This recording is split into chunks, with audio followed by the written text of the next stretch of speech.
Hey guys, wanted to do a quick video on water filtration here.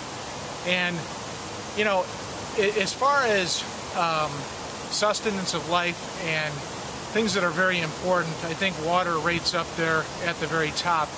And you know, the Nez Perce Indians had a famous phrase which eludes me, but they always talk about having three of anything that's required for life. So water, you'd have three distinct separate sources for that. For food, you want to have three separate sources for that.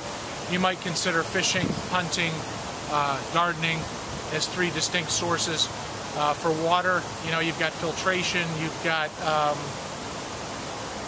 rainwater collection, you've got a lot of different ways that you can collect water. Normally they say that water, unless you're in a very arid or desert climate, water is not going to be the problem. It's going to be clean water. So you may have water in abundance, but clean water is the key. So water filtration is our topic, and I want to show you this MSR filter that I got. It's a pretty handy device, and it goes on top of any Nalgene or Coleman type bottle. What you do, you just unscrew the top of your water bottle, and then you place this over the top and you screw this in, and then the hose fits in here. And then what you do with the hose, you put this end into the water, and it's got a spring that kind of weights it down, and then there's also a little kind of a screen here that filters out some larger sediment. And then this is adjustable, so you can move this up or down and determine the depth at which you're going to place this so you can get the clean water that you're after. So that may vary depending on whether it's a pond or a river or whatever, and you can adjust this accordingly. So you put this in the water, and then you just simply pump this handle and it fills up the bottle.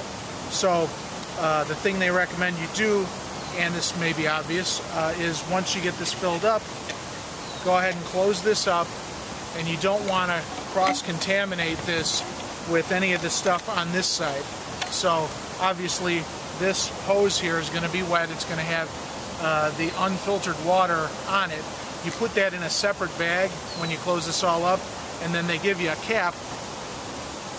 You put this cap on the bottom, so you're keeping all of this filtered side separated away from the non-filtered side. So that's an important step, I think.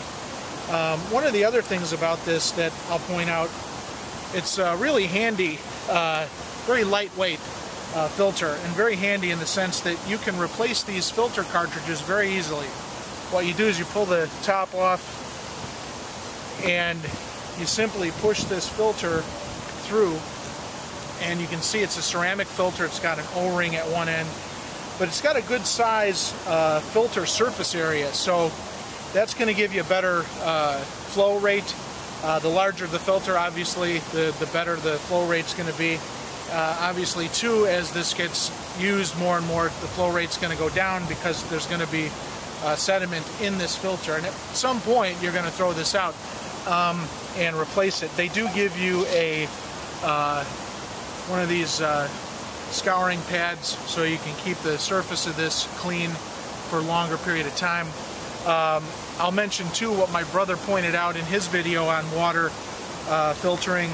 You might want to pre-filter the water as well. You could always take a handkerchief or any cloth that's clean and filter water maybe into another receptacle before you filter it with your filter. And what that's going to do, it's going to lengthen the life of your filter. So just a way to kind of stretch things and make them work longer.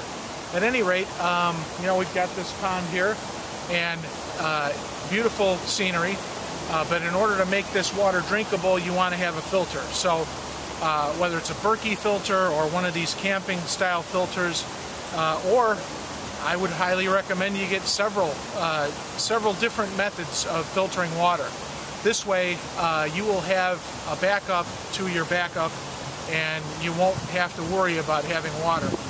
You know, in our day and age, we've never really, at least least in America, for the most part, have not had to worry about clean drinking water. That may not always be the case. Fernando Aguirre in Argentina had mentioned to us that one of the first things that went was the water, the tap water. It got to the point where they just put out a notice that anybody that was elderly or babies should not drink the water, I believe, even if it was boiled. I think the thing there is that water filtration is a very complex thing on a municipal level, and it requires a lot of things working right, a lot of chemicals, a lot of machinery, and a lot of work. And one of the first things that's going to go are all these highfalutin things that we take for granted. So just a thought, keep prepping, and any of your comments are appreciated. Thanks.